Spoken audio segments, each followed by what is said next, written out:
Julie, it's great to be with you again. Nice to catch up. And I've been following you for a long time. And what I really like is that for the last several months, I know one of your key messages, now solidified in your new book, which I'd love to hear more about, is around how we've got to maintain eye contact, how we can optimize the video experience while we're selling. What a timely topic. It's definitely not going to go anywhere anytime soon. It's something that I think we've realized as we flex this new muscle, some of the benefits of being able to sell with video, even in, as we start to reopen or go back to a lot more face-to-face, this isn't going to go anywhere. And so there's a lot of benefits to it. You have some very unique thoughts on how to leverage video as a medium for meetings, for selling. And I'd love to hear what's top of mind for you right now around using video as a sales platform. Oh gosh, you mentioned a bunch of things that are top of mind, but like you said, like the genie's not going back in the bottle, right? We've found a way to communicate, and many times more efficiently, especially at the start of the sales process. And it's just going to continue to evolve and probably be a part of our lives. So it's really important to understand how to master this, because what we've been doing is, a lot of people turned on their camera and just continued to do what they did when they were in person. And we're finding that that's why people are feeling so disconnected virtually. Like, we're technically connected, but we are not, buyers aren't feeling engaged. That's why they don't have their camera on. They want the opportunity to check out because they know it's going to be, a whole call if somebody's staring at their desk, and it's just it's not a good experience. So my focus is really, and the focus in the book is, how do we take this medium and make it as close to an in-person experience as possible? And to do that, you have to really understand that this is a new medium, right? And it's much like, I've been in sales my whole life, but I also worked as a professional actor. And when I went from working live theater to working in front of the camera, I went to my first audition, and I tried to do the same thing I did in the theatrical audition. They were like, "Whoa, what are you doing?" Right? That's not going to work. And I did what actors do when they want to work in a new medium, is took some on-camera classes. And so I learned that, the camera reads things very differently. So we have to adjust to that, because many of the things we were able to communicate very easily in person are either lost or miscommunicated on camera. That's a great analogy, specifically transitioning, because that's what we're all doing as sellers, is we're having to transition into this new medium. And it's not comfortable for all. Using some of these tools, the digital tools, it's not comfortable for a lot of folks because, let's face it, we're used to a certain way of doing things. And when that changes, it requires us to pivot practically everything about what we're doing. The way we approach it, how we truly connect with the buyer. Their experience is so critical to the whole thing. We've got to make sure that they feel connected, as you said. Absolutely. And I would say as well, I've got a gentleman that I work with who talks about, when we show up, and I'm curious as to your thoughts on this, when we show up to a meeting with a customer, and, I think a lot of people take kind of a wait and see approach to, am I going to turn on my camera today, this or that? And if the customer doesn't, they don't, right? I've got a gentleman that I work with who says you might as well be showing up to that with a paper bag on your head, because you're basically shutting off that possibility to optimize the connection. And it's thought-provoking, because the reality is, even if they don't show up, the buyer that is, with their camera on, I see the merits in coming to the table, leading with camera. And the reason why is because it shows you're ready for the meeting, you're willing and able and want to forge that connection as strongly as you can. Right. And the other thing too is you can show a lot of those intangibles that you wouldn't be able to show just on a regular call, like that I'm paying attention, like maybe that I'm taking notes. And I will even state that if I'm clacking away, I'll say, pardon me, I'm taking some notes. I just didn't want you to think I was rude or distracted. Sometimes I'll even make that statement because I want to make sure that they feel that I'm invested in this. What are your thoughts? Right. How should we be showing up with video in these sales meetings to make the buyer feel as connected as possible, in your opinion? Yeah. Well, to your friend's point, there is no reason to do a virtual call if you're not going to have your video on. And I think what that excuse that, well, my buyer doesn't have their video on, that doesn't matter. It's not about your comfort. It's about the buyer still experiences everything that, the value of feeling like they're sitting across from you. So you're basically taking that away because it's uncomfortable. It's uncomfortable to talk to a camera when there's no one there. It is as close to acting as salespeople are going to get. And yet we throw salespeople into this world without any skills around how to do that. I mean, even as an actor, you learn how to have a dynamic conversation when you can't see the other person.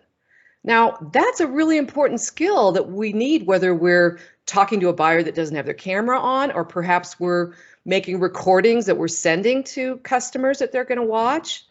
And so, not only do we need to be on camera and, like you said, show that we're attentive or listening, and but we need to show up well, because you're showing up and you're letting your customer know, I'm going to take notes, and that's what I'm doing when I'm looking down. But most people are showing up and they're doing, what most people do, which is they're looking at this person's image on their screen, which if you're pouring out your deepest, darkest secrets to me and your problems, and I'm looking down at your screen, my screen, it's the equivalent of being face to face and like looking at your shoes or your phone. It's just, that's the feeling. And so we have to understand what the buyer's experience is on the other side of the screen. And so many of us are not thinking about that. We're making excuses for ourselves. Or we're saying, oh, the customer knows I'm looking at their image. Well, do they? Is it their job to make an excuse for you? I don't think that's their first priority. All they know is how it feels. And, relationships are built on emotion, not logic. I'm not going to explain away your behavior for you. That's a great call out, Julie, because I think, look, I'm a big probability and propensity type of person. I'm always thinking about how can I create the environment that's going to be most conducive to moving forward, whether that's getting a next meeting, whether that's creation of and nurturing of a relationship, whether it's, planning strategy together. These are all things that are very personal to the customer. They care a great deal about that. And that's why anything that you can do, whether they reciprocate or not, anything that you can do to make that a more conducive environment to doing what you're endeavoring to do is going to give you a leg up. It's going to give you Absolutely. A higher probability of things moving forward in the way that you want. I'm curious, because I know you work with a lot of sellers. What are some of the other big mistakes that you see sellers making on video today? Well, certainly that lack of eye contact, which is huge. I don't think people realize the importance of that, because that is one of the quickest ways to build a relationship with someone. I mean, relationship experts say we should be making eye contact face to face about 2/3 of the time. Well, I think it's more on video, because if you're not looking at me by looking in the camera, I don't know what you're looking at, because we don't have this shared environment. So it could be your phone, it could be, but to me, it feels like you're disengaged, right? So that's a big problem. The other thing is, I see salespeople showing up on video, and this is the sort of the equivalent of having a bag over your head, and they just approach it. They don't understand that, in this 20% of your body or 15% of your body that your customer can see, you have to communicate everything that you were able to do in person. And so many people show up with this, sort of flat demeanor. It's a very, you look around any virtual call and you see everybody just like this. They have what I call resting business face. And it is a face that, right? Yes, I like that. It's familiar, right? And we see that in customers, and we panic, but it really is, it's how we have been trained to sit in front of a screen, right? We are we're more in a receiving mode. So that's how our audience looks. But we can't always control that. But as a salesperson, when we show up like that and we say, well, this is going to save you $100,000, and my face looks like I just asked you to pass the salt. It's like, I would say, if your face has nothing to say, why do you have your camera on? Right? I mean, this is why we have video, folks, so we can communicate effectively. So we have to make sure that we're using all our tools, because there is not much going on for people to be engaged with on most virtual calls. If you're just very wooden and your face has nothing to say and your voice has little variety and you're just talking and not interacting, it's no wonder buyers have their cameras off. I think when you're on video, there's also that intangible element within you that I just naturally feel more engaged in that conversation. There's zero temptation for me when I'm on video to do anything else or think about anything else or like start checking email, because I know they're looking right at me. So by default, I feel like there is an added element of I'm even more focused on those calls. So even if it's for that sake alone, I feel there's a strong value in making sure that you have video so that you're optimally engaged. Obviously they see you as connected as possible, and it is the best we can do in today's day and age very often in order to forge and nurture that relationship and move it forward. Yeah. We touched on some of this, but it's challenging when, sure, I can go out and I can show up every single call on video and I can do everything I can or try to do to pull the customer really into the dialogue. But how do you connect with them when they don't have their video on? How can you get them to interact more? Yeah, well, sort of two parts to that. I think when, connecting with someone who's not on video is, like I said, there's, it's part acting. It's actually, visualizing that person in the camera, because the camera is a lie detector. So if you're sort of just talking generally and you're thinking, oh, I can't really see this person, your eyes are going to look kind of dead and they're kind of wander around. And our eyes are, we can see very specifically direction of your eyes and what's going on in your eyes. So it's important to develop the skill of really being able to see the person in your camera as a real person, and not just see them, as a static figure, but as somebody who's dynamically involved in the conversation. So for instance, if we were having a conversation and I said something, interesting, I would imagine you going, huh, right? Because what happens is on video, when someone else doesn't have their video on, we've lost that natural communication loop where we say something and we get feedback, right? Now, we don't get any feedback. We don't even get those little nonverbal signals where somebody nods or even says, huh, because of the nature of the two-way microphone. So what I recommend and what works really well is just to imagine, they're still there. Just because we can't see them doesn't mean they're there, they're not there, or they're sitting there very judgmentally going, what does she know, right? Which is where many salespeople go. They go to the deepest, darkest place, right? But to imagine that if I say something interesting, they're probably going, huh? And then that gives me energy to continue, like, yeah, so here's what we're going to do, et cetera, and maybe I say something funny and, so I pause, because it's a real conversation. Just because the other person's part is silent doesn't mean we're not having a conversation. So it's being able to get comfortable with that. And then also to your point about interaction, many times, especially when the other person is not on camera, we don't leave room for that interaction. And that's why you hear so many people just talk.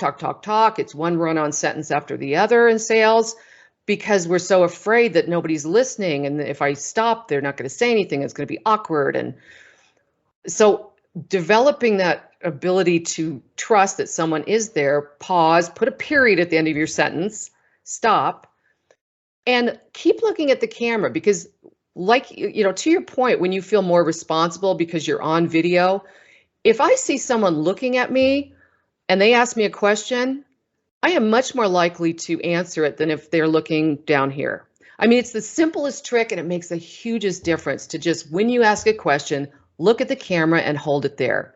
Because every person on that call, even if you have, 20 people, they'll all feel like you're talking to them, because video is a very personal medium. As opposed to I hear a lot of salespeople throw questions out that, first of all, don't sound like questions. It's like, and how's that working for you today? It's like, I'm sorry, was there a question in there? Like, there's no question words. There's no uptick at the end of the sentence. They're looking down. They're not waiting for an answer.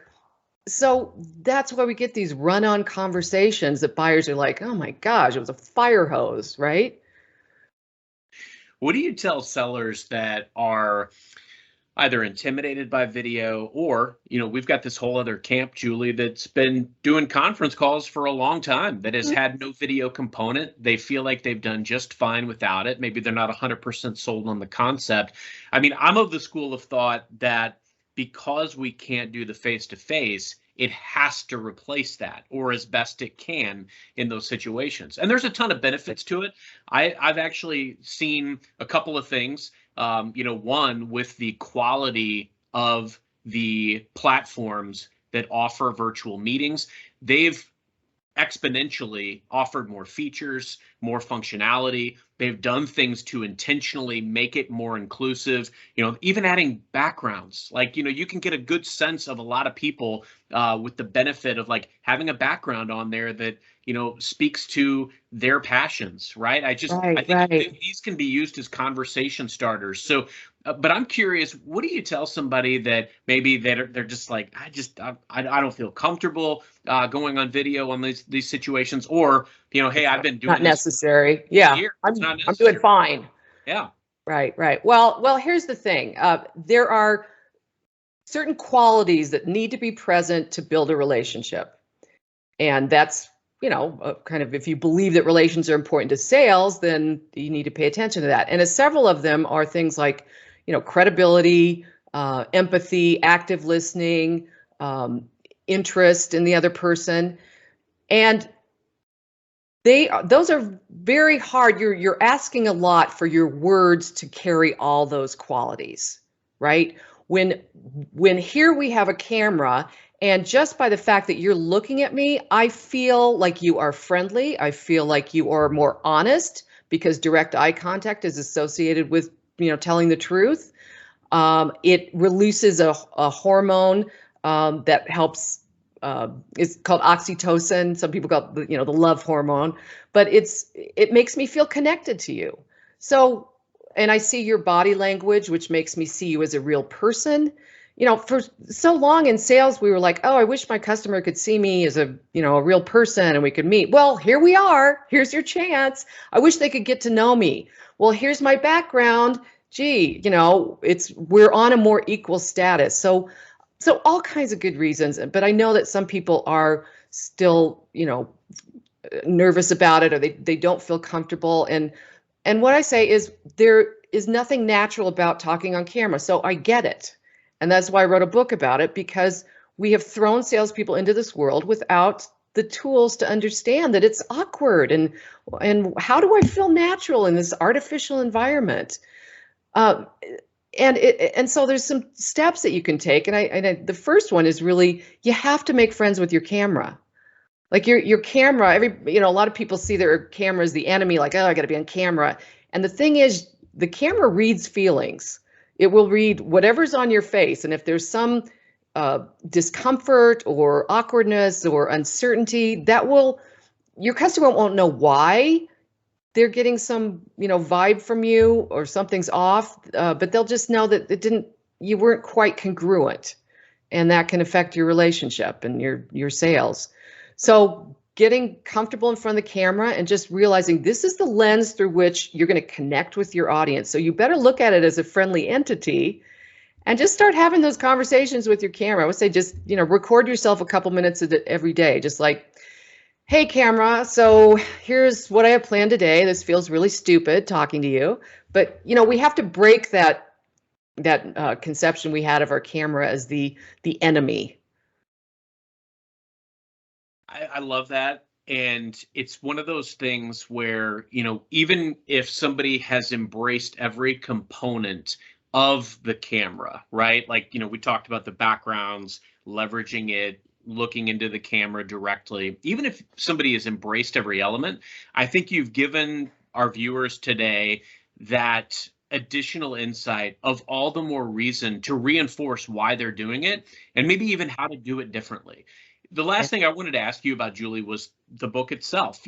First off, love the title. Very Thank you. inspired. What was the motivation? Obviously, you saw a need, and I personally, I love the fact that you make so many analogies to your career in acting to this. I make a lot of sports analogies, but I can't think of any really good sports analogies other than you probably show off more sometime for the camera than you do when you're just playing a pickup game.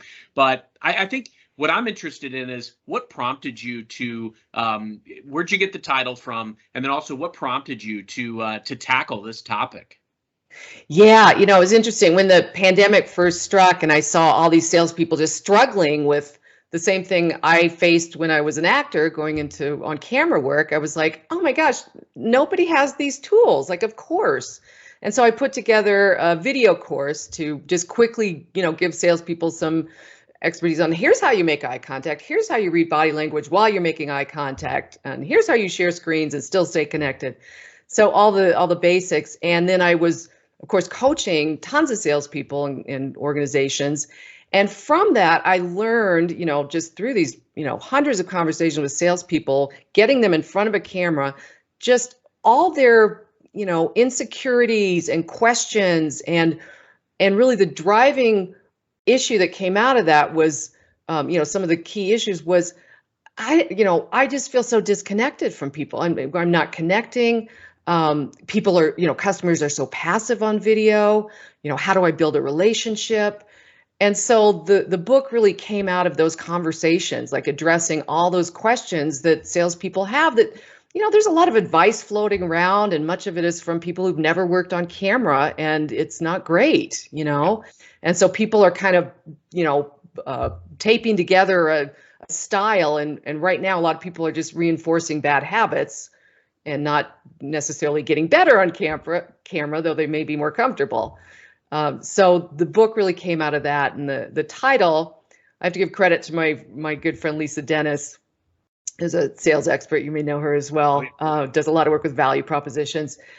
We were brainstorming, and she was like, "What is it? What are you trying to? What's something we really just grab people's attention? What's it about?" It's like, look me in the eye. I mean, that says everything about, stop looking at the screen, stop acting like we're, it's okay to not behave like a human being sitting across from each other, and learn the skills that you need to build a relationship. And so that's what it's my attempt to really fill that gap that I think has existed since the beginning of the pandemic, that we've thrown a lot of tools and technology at, but we've forgot this foundational step of, oh, by the way, how do you connect with someone through the camera?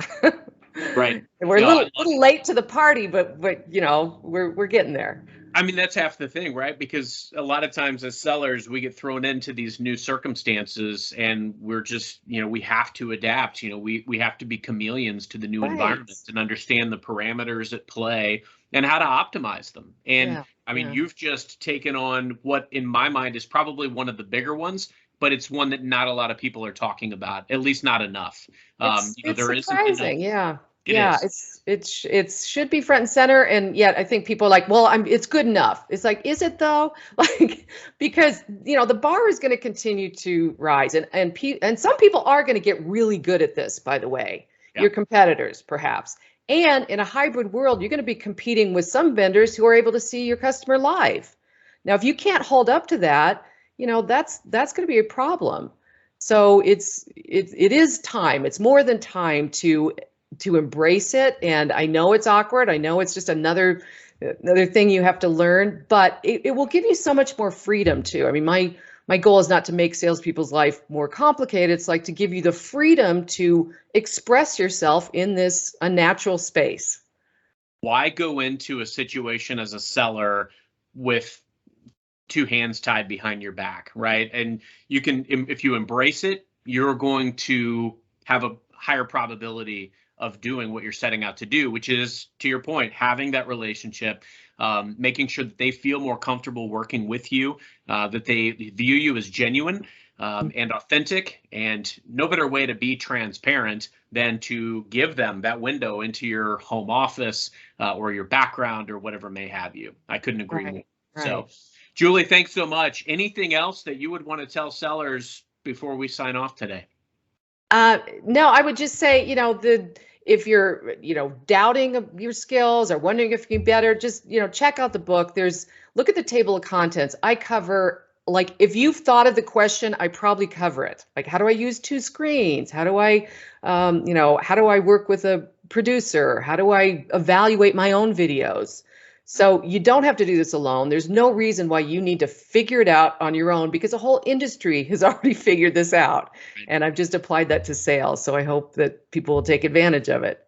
Fantastic. Well, Julie, thank you so much. I can't wait to check out the book, and appreciate our time today. Oh, thanks, Carson. It's been a pleasure. Pleasure was mine. Thanks, Julie.